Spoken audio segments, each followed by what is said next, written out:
Ang nangyari dyan at naging resulta po, kaya naging mababa pati productivity ng ating agriculture. Pati po, ang ating turismo ay naging matamlay.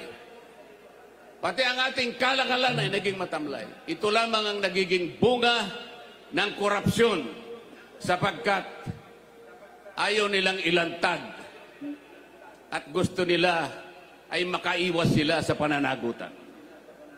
Ito pa po ang isang problema.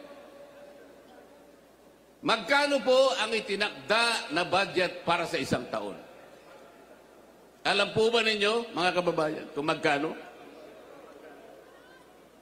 6.7 trillion pesos. Yan po ang magiging budget natin sa susunod na taon. Magkano naman po ang kikitain natin o tinatawag na projected revenue sa isang taon?